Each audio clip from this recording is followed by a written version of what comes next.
Dr. Larry Seidlitz, you're welcome to our show, AuroTalks. This is a program started by SACAR because we have been supported by Ministry of Culture for doing this program, where we envisage authors like you and others to offer as an article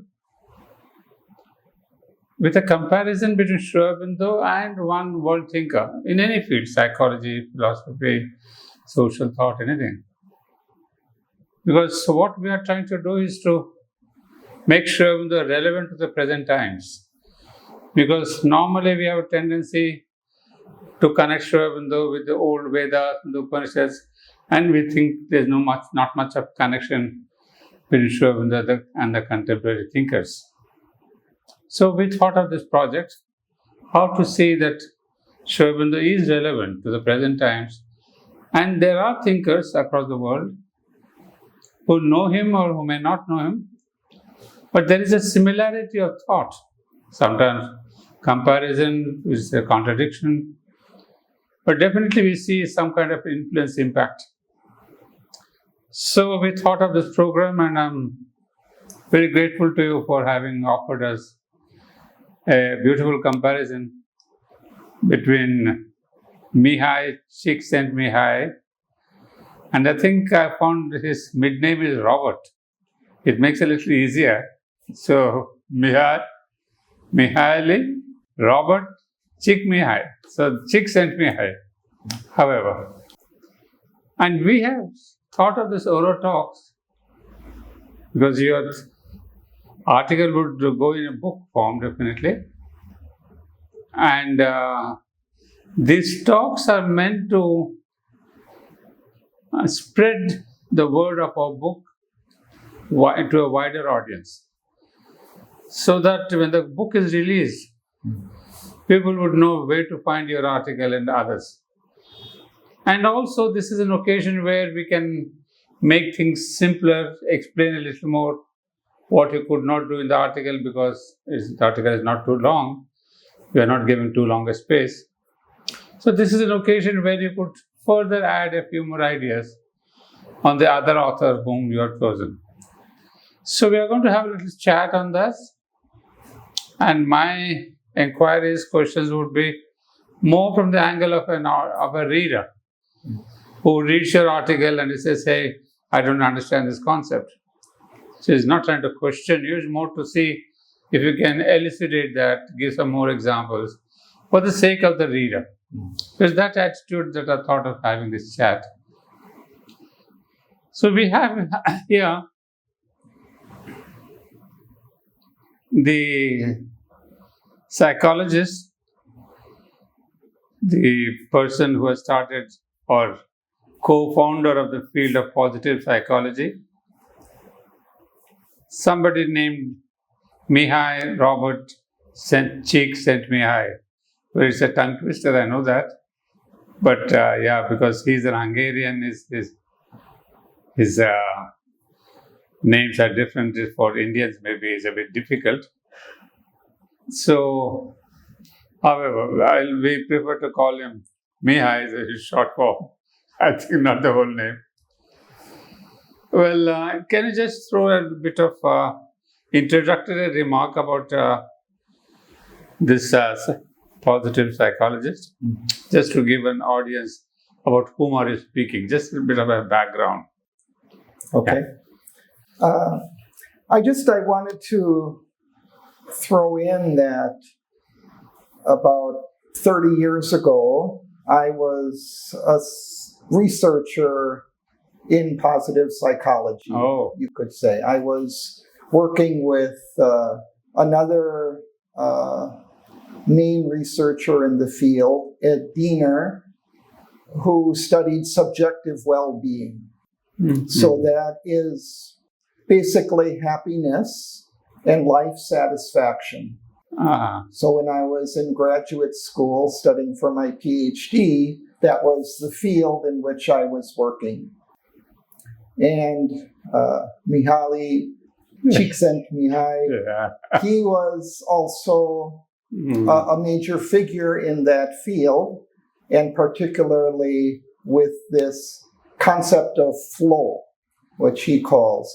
And so flow is basically an intense focus and concentration on one's activity, on one's work or whatever it may be. He found it particularly, I think, at first in artists. When you can think of an artist working on their painting, and they can be completely absorbed in that and concentrated, and they lose themselves in that activity. There's kind of a merging of awareness and activity, action. And they can lose a sense of time. At the same time, there can be this creative aspect to it, but also there's a challenge before one to make like this perfect work of art. And then there's this skill that has to meet that challenge. Yeah, noted that. So the flow states are particularly where there's this beautiful balance between one's skill level and the challenge of the activity that one is doing. So there is a question of, if I can say, this complete self-forgetfulness in that activity for that moment. Right. In fact, I remember Sri Aurobindo talking to the same vein, as you gave the example of the artist, he gives the example of an actor. So he says, when you go on the stage, the actor forgets himself completely who he is. Right. He starts acting about the hero or the personality. Yes. So this sense of self-forgetfulness, right. Yeah, I can understand, because I found the similarity in Sri Aurobindo. And he found it in a number of other fields, and also in sports activities. Exactly. You can imagine runners or athletes, gymnasts, you could say, who have to be totally focused on that activity. Their mind can't be wandering, or they can't be thinking about themselves or how they appear. They're just totally absorbed in that moment of activity. So, and you can imagine that in business and work, that employers would be very interested in promoting the work of their employees and their productivity. So to the extent that they could provide conditions in which employees would get into these kind of flow states, that would enhance also their work. So that a lot of the research was done in that area as well. I'm thinking in these lines, don't you think that every action that we do has this kind of a flow? For example, I see in my own office somebody writing a poem, or somebody working on the computer, somebody doing some editing work. So there is, for that moment, for 40 minutes, 20 minutes, a complete absorption. He or she is lost to the environment, to what is happening around him. So most of our life, not most, at least majority of all our works, are in this state of consciousness where we are fully focused on a small thing, maybe a gymnast as an actor or an artist, but even somebody, I would say the most common example, repairing my cycle tire if it is a puncture. I see the way he works on it. His eyes are glued to that spot, the little thing that it brings, the spanner.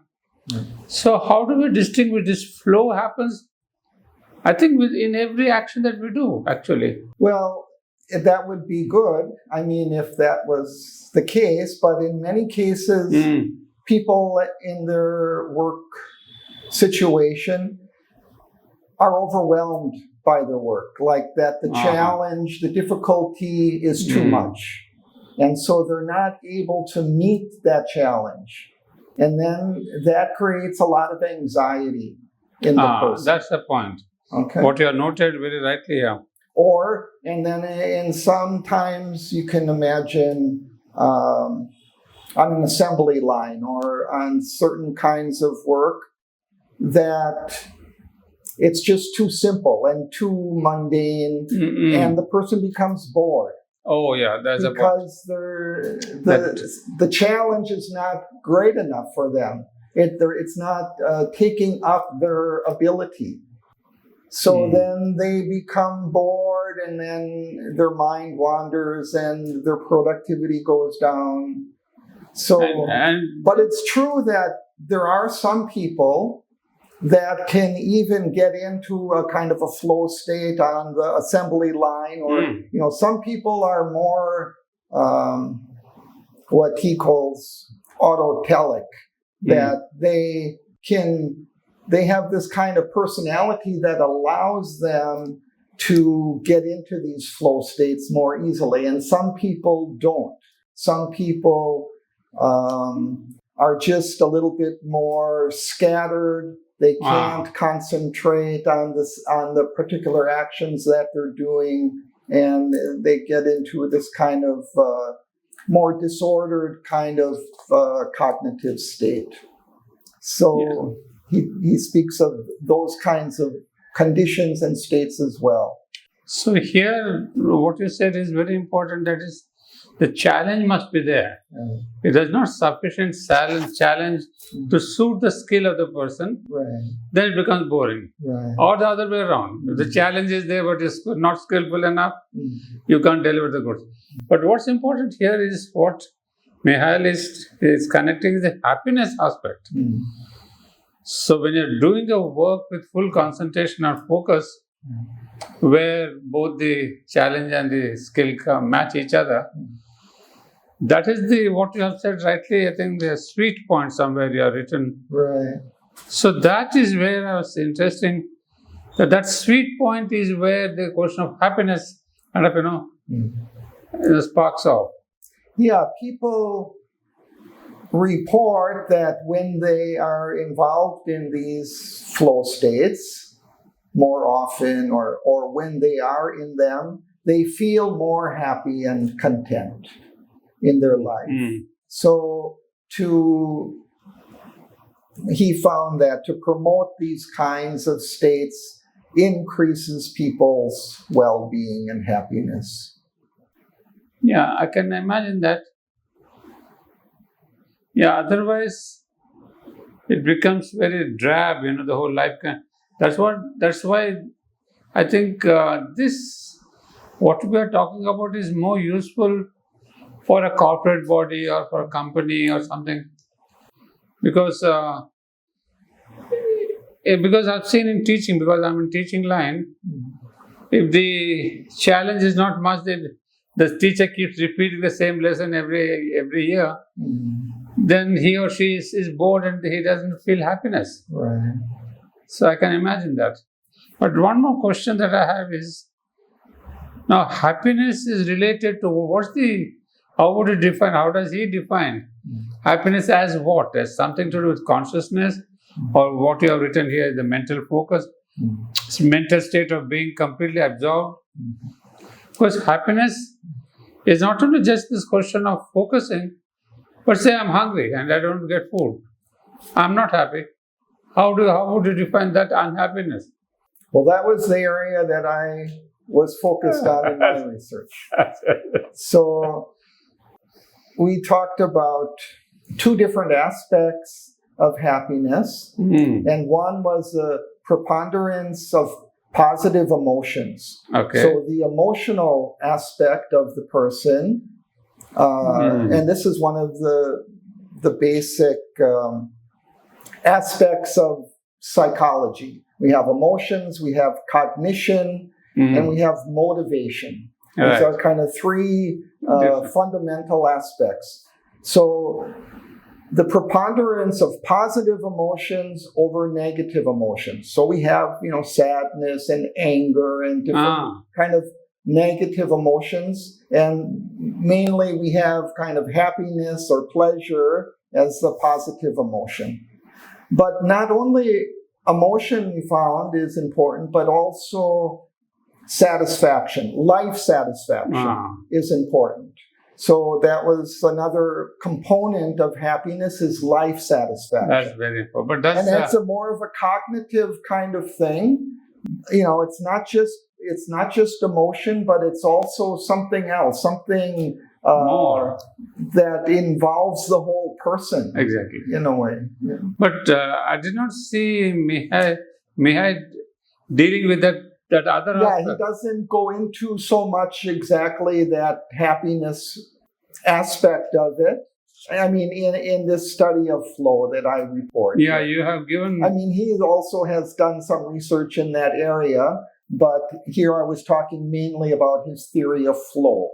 Oh, he does speak, but here... He has also done some of the research about happiness, but mainly what they do in this type of research is they just ask people, like how happy they were or whether they were experiencing, feelings of pleasure or joy while they were doing it, where they were contented, these kinds of, questions, and then people respond yes or no, or they put it on a scale from 1 to 10 or something. Yeah, because you have given those conditions: complete concentration, loss of self-consciousness, sense of control, etc. But my thing was, there's another level of happiness, what you have just now described. So happiness is there on the physical level, what we in our Aurobindo language, the vital level, the mental level, the spiritual level. So happiness can be on different levels of the human being. Right. It's not just emotional and working satisfaction and challenge and all that. Yeah, that's what I wanted to clarify. And also I came across the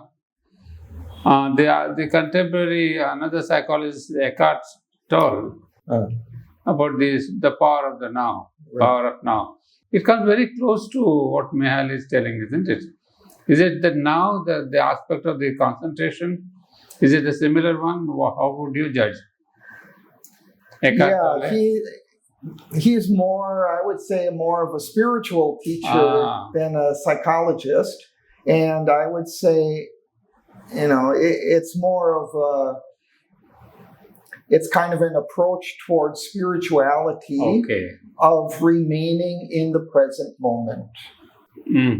When I first started getting interested in spirituality, I also came across some teacher, a different one, who talked about just be in the present moment. Don't be thinking about the future. Don't let your mind go ahead about what you got to do next or what you did before.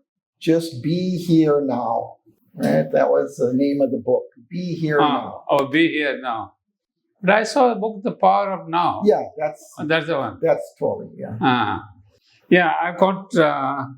So it's related, certainly, because when you get into these flow states, I think that you are kind of in the present moment. It is that. It is the now only. Yes. Because what you have mentioned here, forgetting about time, where you are. Yes. And in this context, I'll just read out one sentence from Sri Aurobindo. It is very, very close to, and yet is different. He says, what he speaks about is the exclusive concentration, similar to what we are discussing about. But then he says, but if the consciousness erects by the concentration a wall of exclusion limiting itself to a single field, domain or habitation in the movement, so that it is aware only of that or aware of all the rest is outside itself, then we have a principle of self-limiting knowledge which can result in a separative knowledge and culminate in a positive and effective ignorance. So this is a different level that he's speaking about, what you call the spiritual knowledge and ignorance. But again, the same thing, if it's only exclusively to oneself, then it may lead to the kind of a positive and effective ignorance. But I think he's speaking in a way that's how our state of the world has come into being through that kind of exclusive concentration of the divine, right? And the divine puts out of awareness everything else, and then it concentrates on being a table or something like that. And it becomes that through that exclusive concentration. So in a sense, that is one of the basic mechanisms, though, of the divine in the creation. To make this manifestation that we have is this kind of exclusive concentration. Otherwise, if he's all-knowing, all consciousness, then you wouldn't have all these different layers of being, from the inconscient up to the this is that evolutionary process. I can see that what you have said is telling us is true. That it is a process of involution where the ignorance was created with a purpose. Or that's a wonderful thing. But here, of course, is on the individual level, what Mihaly is telling us. That's the exclusive concentration. But I think I can see a difference here. What you have said about this involutionary process ending up in ignorance, but here in Mihaly's case, this exclusive concentration gives us happiness, whereas here it gives us ignorance. Right. And ignorance is not happiness, it's absolutely suffering. Right. So how do we combine these two states? So in ignorance, we face sorrow and suffering. Whereas here in Mihaly's case, this exclusivity gives you happiness. So how do we combine? Because later on I wanted to ask a question about Sri Aurobindo and Karma Yoga that you have brought in. You see, where is the linking point? I want to understand. Karma Yoga, yes, by itself you have given a beautiful description. But how do you link Mihaly with Karma Yoga? Because there are two different areas. One is exclusive concentration of work. The other one, what you have described wonderfully, is about the offering of work, the psychic being and all that. And can you give me the bridging point? Well, what I was thinking, in yoga also, we have to concentrate. Okay, sure. Right? We can't be thinking about 100 different things. We should be focused, very focused. In fact, the whole life, all the emotions, all the activity has to be focused on one point. Right. But through that point, we can meet the divine. Because the divine is in that point. No? Yes. So I think somehow that those things are related. So in a state of flow, at the same time you become very focused, but you can enter into the divine, in a sense, in that experience of being in flow, where your awareness is merged in your activity into this single focus. Somehow we can enter into the divine through that, because the divine is in that point. That's in the light of Sri Aurobindo. Yeah. So I think now I can see the connection. Mihaly, he brings you to the point of concentration, but it doesn't pierce to the other end towards the spiritual, which is done by Sri Aurobindo. Right. The question of offering, psychic being, etc. He comes midway, kind of the external world, he brings it to the point. But connecting with Sri Aurobindo's spiritual thing is what Karma Yoga does. I can see that. I think that little point was not very clear for me. How do we connect the independently? You have done a beautiful job of explaining. So I wanted to see the internal connection. And one more thing. Somewhere you have given about the importance of evolution in Sri Aurobindo. I mean, how does that come into this point of evolution, and how do you justify that point? A psychic being, I can understand. Offering, I have understood. But why this question of evolution brought into Sri Aurobindo's Karma Yoga? What you are explaining, you said another crucial point in Sri Aurobindo's evolution. How do Well, you evolution is a crucial point in Sri Aurobindo's overall philosophy. Yes, right? Maybe not so much, perhaps, in the karma yoga aspect, but he views this evolution of consciousness as a fundamental aspect, right, of his philosophy. So Csikszentmihalyi also has some sense of this evolution. Would you call that? And then he speaks of it in this growing complexity of awareness. Like we're moving towards... You did mention somewhere, yes. Yeah, a greater... some higher spirit or something. Yeah, this... So we can also develop a greater mastery and a greater complexity in our consciousness. Right? We don't want to just be kind of one-dimensional. If we can include in our work or whatever it is, a greater difficulty level, a greater complexity, also then a greater joy and pleasure and satisfaction can come through meeting that greater challenge. Because you have mentioned that actually.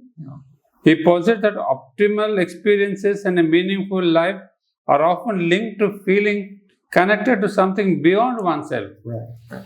So that's why I said, is it oneself? Is it the concept of God or divinity? For him, he doesn't speak about God because he's in the field of empirical science. So he's a mainstream psychologist, but there are other conceptions of something greater than oneself. Than God.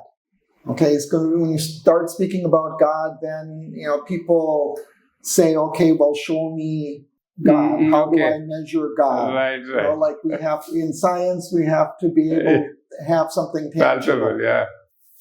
So, but he speaks about involvement in a greater mission beyond oneself.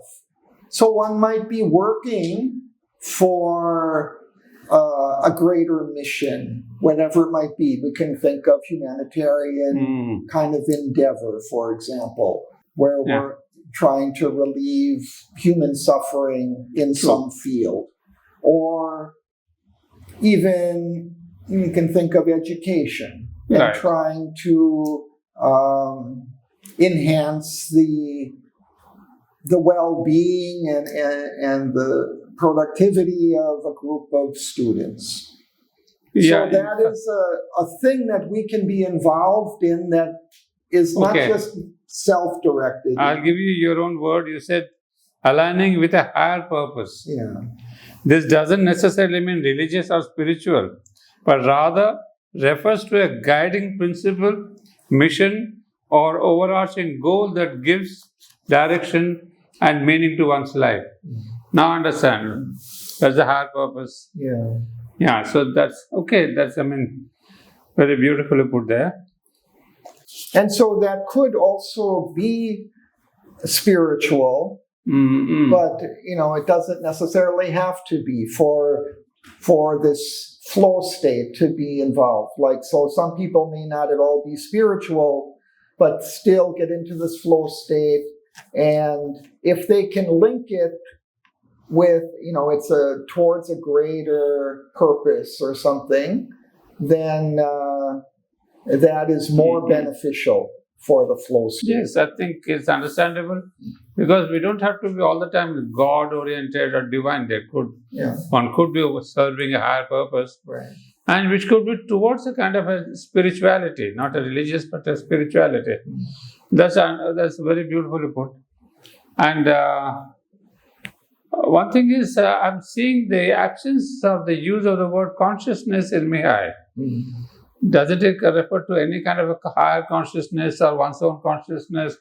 Or what is it that really gives you happiness? Is it just the focus and the focusing point?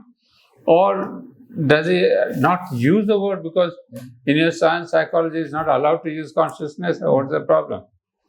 Yeah, I don't think that they tend to deal with that too much because it's almost, it becomes too nebulous of a concept of, so it's kind of cloudy. What do you mean by that? Achha. In the empirical sciences of psychology, we want to be able to have things that we can measure in some way, and consciousness per se, it's very difficult to say exactly what that is, and I don't know. Yeah. So it's an all-encompassing kind of term, right? I mean, for Sri Aurobindo, everything is consciousness. Yeah, that's what I wanted to ask you. How do you explain in Sri Aurobindo? Because he's nothing but consciousness. Yeah. He speaks every time, all the time, about consciousness being everywhere. But doesn't an empirical psychologist ask Sri Aurobindo, prove the question of consciousness? Yeah, well, he's not he's not in the field of psychology. So, there are different approaches to knowledge. We have to accept that, and it's not just, only spirituality, but psychology has its own approach. Physics has its own approach. And they all are leading towards some kind of knowledge in their own particular ways. True. And so we don't have to say, okay, we throw all that out and we only, are concerned with spirituality or, but and there are psychologists. I mean, I would imagine that Csikszentmihalyi had this kind of spiritual side to him, and it's probably one reason why he got into this, but he doesn't make that a focus of his research work or his academic work. Very, very appreciated, because what you explained is very beautiful. The psychologist or the physicist or the philosopher, they have all their approaches to knowledge. Right. Because I can compare that with religions. Each religion goes towards Godward, but in his own way. Right. It doesn't say yours is better or mine is better, but this is my way. So like that physicist or a psychologist says, this is my way. He doesn't have to merge with Sri Aurobindo and say, oh no, everything is consciousness. Yeah, I think we have to take it in that way. Lovely. Now there's one question here. You have said the concept of offering is central to Sri Aurobindo's conception of karma yoga and represents a transformative mechanism through which one can align. But before that, somewhere you have written that karma yoga is one of those important factors to lead one towards the divine. But is it the only one that the others, Jnana yoga and Bhakti yoga, are also there, isn't it? Sri Aurobindo? Of course, yeah. Karma yoga is focused. Right. I was just focusing on Sri Aurobindo's karma yoga in the comparison with Csikszentmihalyi because his theory is most closely aligned with the work. There are a lot of similarities I found in Sri Aurobindo's conception of karma yoga. So when one is doing karma yoga, one also becomes absorbed in that work, in that offering of oneself through the work. One becomes concentrated in that. One feels this energy or force of the Divine Mother working through one's, and one loses kind of the self, one's sense of self in the work. One feels carried in the work, almost as if it takes place automatically. All those kinds of things actually kind of happen, are similar to what happens in the flow state, I think. And probably the flow state, in some sense, is a reflection of that process, I think. No, I wouldn't say no. You use the word lower or higher on one of the levels. Yeah. I can see the flow state at its intensity may lead to the spiritual things. Yeah. It may definitely lead to the karma yoga. Yeah. And you see, and then you have brought in another point that at a point the divine himself or herself takes charge of one's evolution. I mean, the surrender is so great that the divine himself takes over the charge, this thing. Yeah, I can see the difference. I mean, you should not say that this is better or that. Mihaly, as you maybe gave in a good point, maybe basically, fundamentally, he had a spiritual urge, which has got translated into this empirical psychology, and he has put it in his own way. Now I think I'm beginning to understand the link between the two. And if Mihaly does not bring in this question of what you have mentioned about the instrumentation, the person, we feel like in the Gita that we are the workers and then the instruments, etc. Right. But he has this sense of losing one's own sense of self in the work, a merging of awareness with the activity. So there is this kind of loss of ego when one is involved in that flow of activity. He doesn't mention this word loss of ego, does he? I doubt if he uses the word ego because it's kind of a concept more related in Sri Aurobindo's philosophy and psychology. But without saying it could be that. Yeah. You see, you don't have to mention that. But the way he's developing the flow theory, it could be loss of ego for just for that moment. Yeah. Yeah, it's very interesting. Yeah, I think you have a beautiful quotation from Sri Aurobindo, becoming the instrument, the divine Shakti, it's all that. Well, is this question of karma yoga emphasized only in Sri Aurobindo, or you think there's any other science, yoga in India that has brought in this question of importance of karma yoga too?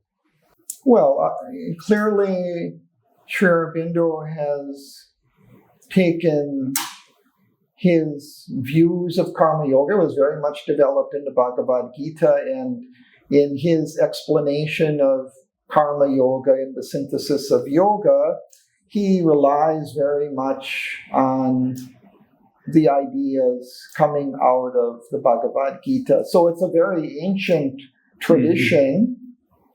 Of course, he takes it a little bit further because in the ancient traditions, also it was used as a method in which one kind of loses oneself again in the transcendent and leaves behind the work. Whereas Sri Aurobindo aimed at a transformation of the life where the activity itself becomes a divine activity. Right? So, and there's no need to leave. True. To leave it behind. Yeah, I think that's it. Being here, transform this into a new world. Good. Yeah, I think the little difference is very important. And one little thing, one more is, somewhere you mentioned about the importance of connecting with the psychic being or the soul entity. How are you differentiating, or is there no difference between this soul entity and the psychic being?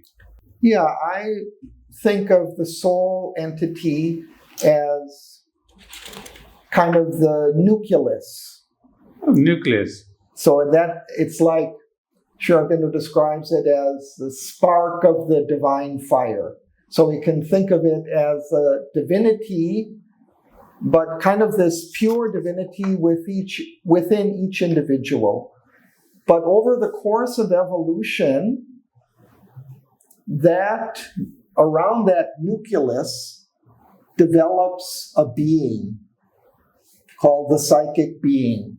And that nucleus, kind of that fire, that spark, it grows into a bigger fire of a greater aspiration towards the divine. And then it starts incorporating within itself or around itself the experiences of life. And so it grows through those experiences. And eventually, when it comes to the human level, he says that by then there's this kind of developed individuality of a psychic being, of a soul personality. And so this is a part of our personality which is divine in a sense. But we have other aspects of our personality, the mental and the vital personality, and each of those might be differentiated into different aspects also. But at the center of everything is this divine personality, which is growing towards, it's growing towards the divine and towards the full expression of the divine in the world. True. But not just a spiritual essence anymore, but now an embodied being. No, when we when we use the word growing, I'm just taking a very practical thing. Say we know that the animal or the rock or the tree or the flower or the bird, each one of them has a divine spark. Right. Each individual, each form has a divine form, a divine spark there. Yeah. Now, is it that same divine spark becomes from the rock to the tree, from the tree to the animal, to the bird? Is it that way? Yeah, it's growing, I think. It's developing, and Csikszentmihalyi says that it's growing in this complexity of being. It's at first it's just like this pure spark, but it grows it becomes a more complex, differentiated kind of thing.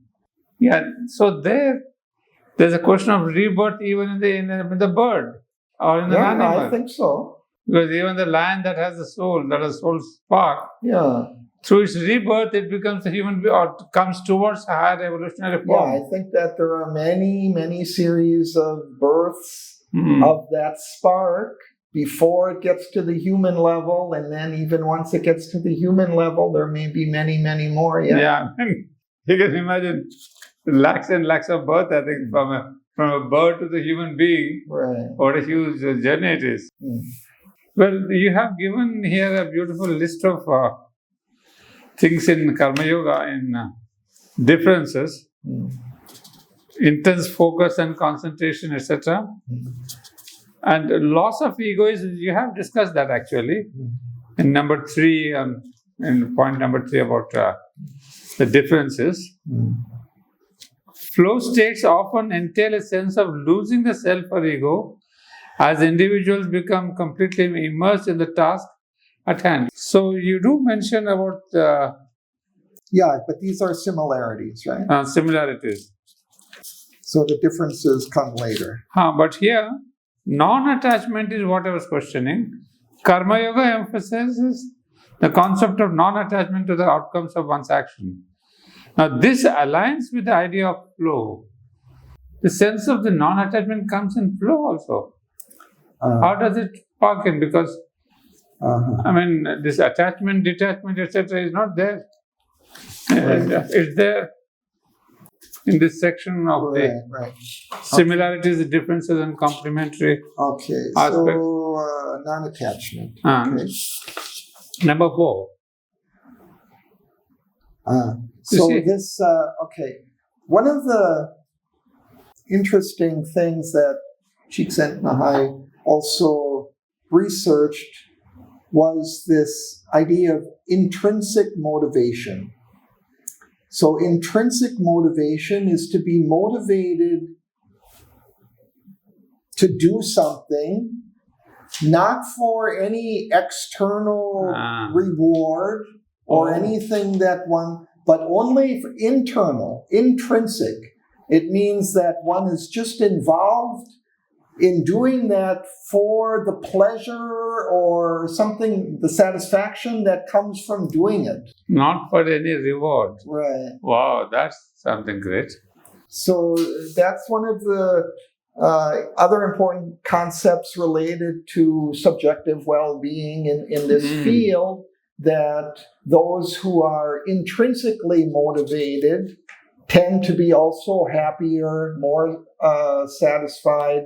Because if you're always dependent on, getting some reward, you're often going to be dissatisfied. Right? Yeah, I mean, we get into the Gita, you see, very close to Gita, non-detachment. And I was very much intrigued by that idea. That's what I said. Yeah, so that's also kind of important in these flow states. If the person is intrinsically motivated to do it, it's easier to get into the flow state. Otherwise, you're kind of thinking on the backside, what's going to come, and is it good enough that I'll get the reward or not? And, you have all these kind of worries come in. No, that's very beautiful. In fact, I didn't catch that point. That's why I wanted to question you. I said, my God, is Mihaly also into that kind of a detachment, which is almost the yogic teaching, you see? I mean, Gita teaching. Lovely. And you have mentioned the last section, possibilities for fruitful dialogue and integration. The first one, challenge and skill balance. You have number 5 is a very important point which we have just now discussed, transcendence of the ego. Karma Yoga places a strong emphasis on selflessness and surrender of personal desires and ego. And this is also seen in the flow theory also.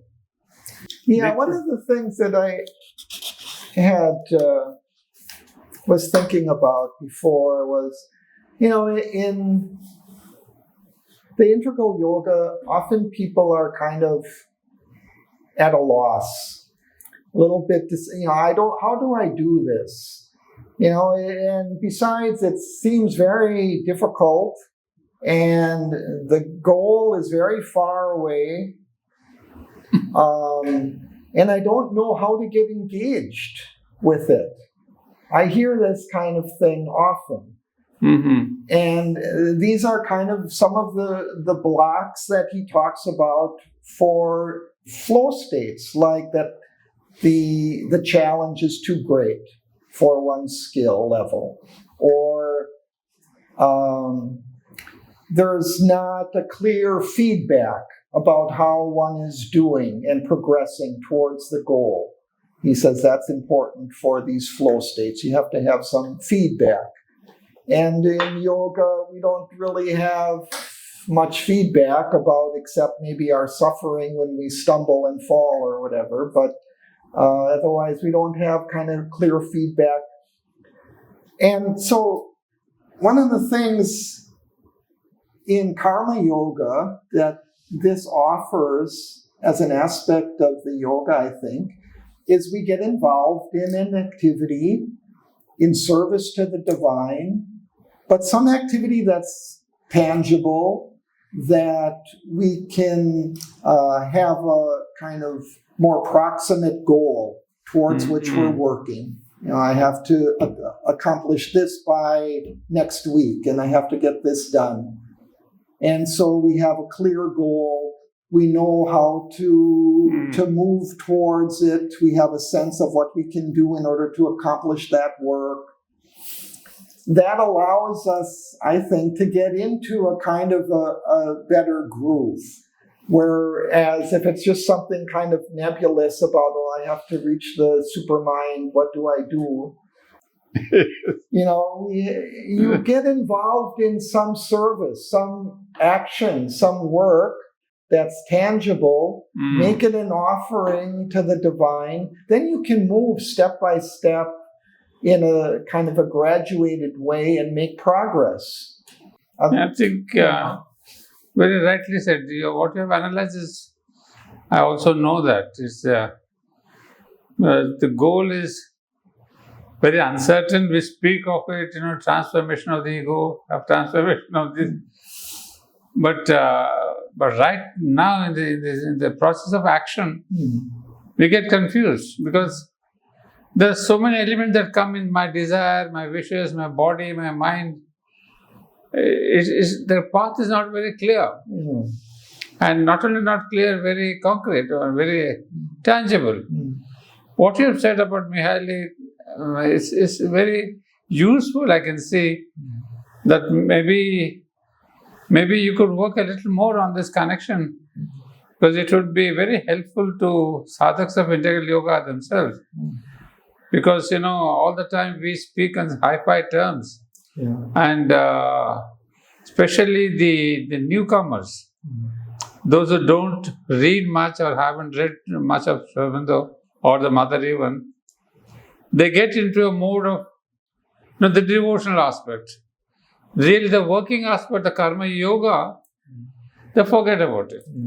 Because as you rightly pointed out, the area of focus is not that very well demarcated. It's a kind of a very nebulous, hanky-panky kind of a devotion, worship, this. So we get into a worship mode where the mind is kind of suspended. I think this, maybe I would request you to really go forward and bring in what you have noted down here as points. You could really develop them, each one of them, and show how this is kind of almost the basic thing. I'm telling you the word basic because I remember the mother talking about Dhammapada. She was teaching Dhammapada in those early days to the ashram young students. I heard it from one of the students who was in the class of the mother of Dhammapada, saying that the sadhaks of integral yoga should go through Dhammapada, should read and practice Dhammapada, because that is exactly the basics of before coming into the integral yoga. So that way your Mihaly could help us on the practical level itself. I think you take it up seriously as one of the good projects, because we need it almost now. I can see, I'm happy that our talk has really enlightened me much more. I don't know what about the audience, but I had a few intrinsic doubts, but I think now you have cleared it. And the further you yourself said dialogue and research is required, I think you go forward and connect it. And your last words were very, very rightly said, to give us some kind of a, and also one thing I see here, the necessity of a guru doesn't come in this Mihaly. Because whereas in integral yoga, the question of guru, somebody telling you what to do, what not to do, all that can be suspended. And you become your own guru. And ultimately what yoga teaches you is that the guru is within.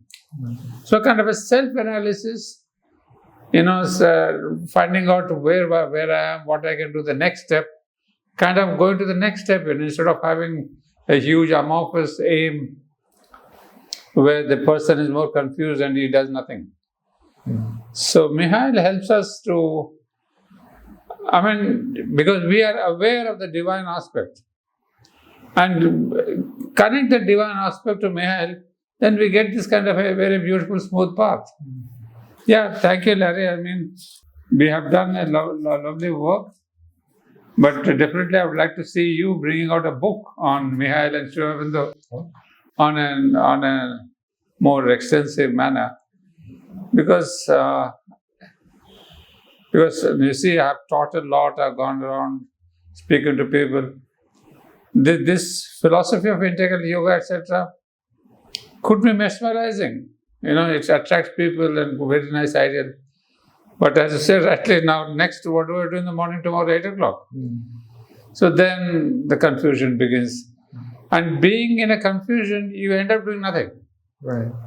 That's the whole problem here. You end up doing nothing. Right. Because you don't know which one to take up and where to go, what to do. Yeah, that's where I think this karma yoga, it's such an important aspect of which Sri Aurobindo also emphasized and the mother emphasized. Because you do pick up some work for them. And this is kind of my advice to people too, is, get involved in some center or some activity related to the yoga and just start helping with that. Don't, be thinking, well, what am I going to get out of it? Right away, you're offering something of yourself to the thing for free, of your time and your effort and your skill. Put it to use. And then what happens is, you get into a flow. You get into a kind of a flow of movement in which you start getting carried by the Divine Mother through that. And that's how I think the yoga proceeds. That's the interpretation of flow you should now give it. Yeah. The new interpretation or a more larger interpretation, it is a flow towards the divine. Yeah. And because your bhakti, your offering, your psychic being, that gives us a flow towards a higher life. Yeah, I think very good. Good, Larry. Thank you. Okay. It's been a very beautiful conversation. Okay. And I really want you to do something towards this, because it will be very helpful for the new generation of youngsters. And we should not react to, oh, it's a Western psychologist, what does he know? We know better. So that kind of a differentiation also can melt down if we can connect it well. Right, Larry, thank you so much. Okay, thank you.